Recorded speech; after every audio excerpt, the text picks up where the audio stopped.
জয়গুরু। দীক্ষা নিলে জানিস মনে, ইষ্টভৃতি করতেই হয়।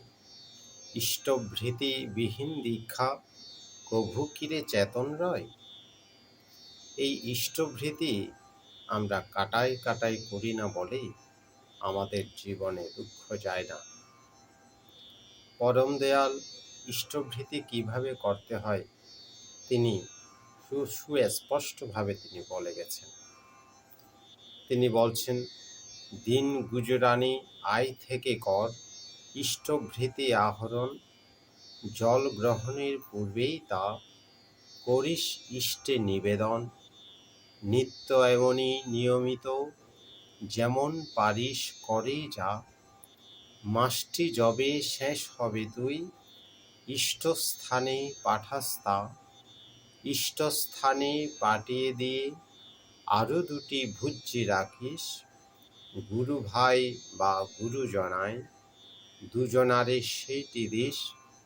পাড়াপড়শির সেবার কাজে রাখিস কিন্তু কিছু আরও, উপযুক্ত আপদগ্রস্তে দিতেই হবে যেটুক পারো। এই সবগুলির আচরণে ইষ্টভৃতি নিখুঁত হয়। এই না করে ইষ্টভৃতি জানিস কিন্তু পূর্ণ নয়। এই ইষ্টভৃতি হল সামর্থ্যযোগ, অর্থাৎ আমার দৈনন্দিন কর্ম থেকে আহরিত যে অর্থ, সেই অর্থই তাকে প্রদান করতে হয় ভালোবেসে, হৃদয় থেকে। এই ইষ্টভৃতি পূর্ব ঋষিরা করতেন, কিন্তু কালের বিবর্তনে সেই সংস্কার হারিয়ে গিয়েছে। পরম দয়াল তিনি আবার দয়া করে আমাদেরকে দিয়ে এই ইষ্টভৃতি করিয়ে নিচ্ছেন আমাদের মঙ্গলের জন্য। এই ইষ্টভৃতিকে বলা হয় পঞ্চযজ্ঞ। সেই পঞ্চযজ্ঞ হল ঋষিযজ্ঞ, দেবযজ্ঞ, পিতৃযজ্ঞ, নৃযজ্ঞ, ভূতযজ্ঞ। ঋষিযজ্ঞের মধ্য দিয়ে আমরা সমগ্র আর্য ঋষিদের স্মরণ করি। দেবযজ্ঞের মধ্য দিয়ে সমগ্র দেবতাদের আমরা স্মরণ করি। পিতৃযজ্ঞের মধ্য দিয়ে আমরা পূর্ব পুরুষদের আমরা স্মরণ করি।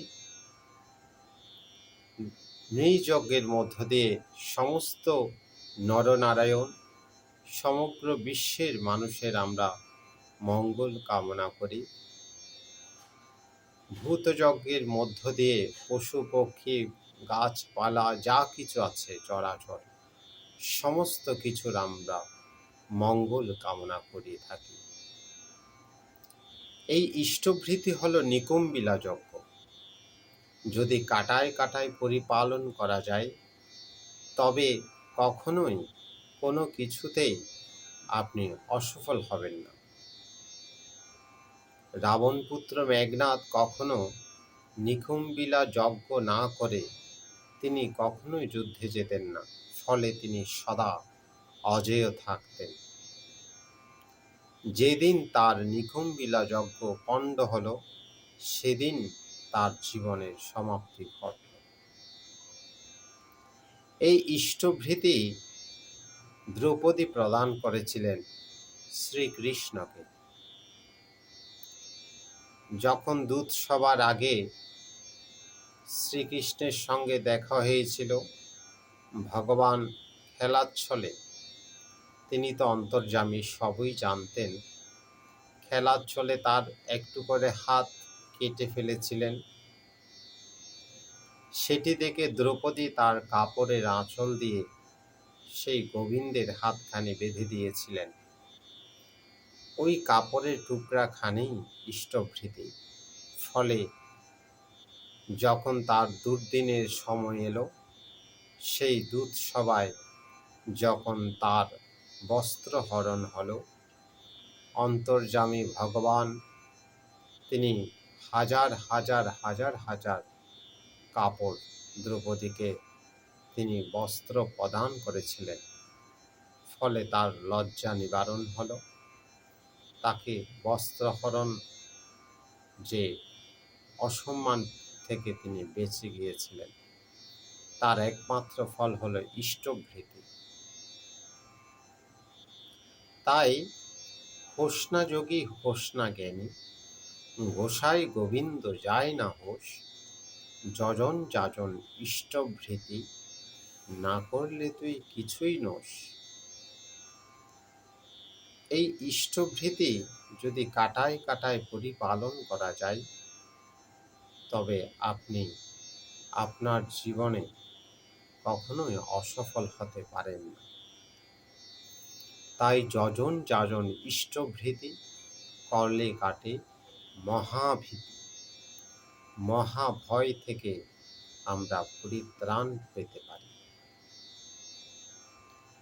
এই ইষ্টভৃতি আমরা করি গুণে হিসাব করে করি, কিন্তু পরম দয়াল বলছেন, সবচেয়ে তোর বড় ধান্দা ইষ্টভৃতি হলে তখন থেকেই দেখতে পাবি জীবন কেমন ফলে। ঠাকুর বলছেন, দৈনন্দিন আহার যেমন, ইষ্টভৃতিও রাখিস তেমন।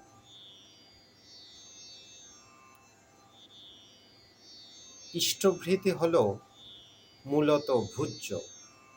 আমি যেদিন থেকে দীক্ষা নিয়েছি, আমার ঘরে আমার গুরুদেব রয়েছেন, তিনি আমার পরিবারের একজন সদস্য। আমার বউ ছাওয়ালের কথা যেমন আমি চিন্তা করি, আমি যেমন তাদের খাওয়ার আহার যোগাই, তেমনি আমার গুরুকেও, আমার ইষ্ট দেবতাকেও আমাকে তার আহার জন্য পাতি অর্ঘ্য বা ভোজ্য নিবেদন করতে হয়। আমরা যদি তাকে ভোজ্য প্রদান করি, তবে সেই ভোজ্যটুকু পাঠানো ইষ্টস্থানে কিন্তু অসম্ভব হয়ে পড়ে। তাই আমরা তদনুপাতিক অর্থ তাকে প্রদান করতে হয়। তাই দৈনন্দিন আহার যেমন, ইষ্টভৃতিও রাখিস তেমন। এর কমেতে যাস না, কপট প্রতি হোস না। তাই ন্যূনতম আহার জন্যপাতিক ইষ্টভৃতি ঠাকুরকে প্রদান করতে হয়। তাই এই ইষ্টভৃতিতে যেন কখনোই আপনার ঘাটতি না থাকে, তাহলে জীবনের সব জায়গাতেই গলদ ঢুকে যাবে।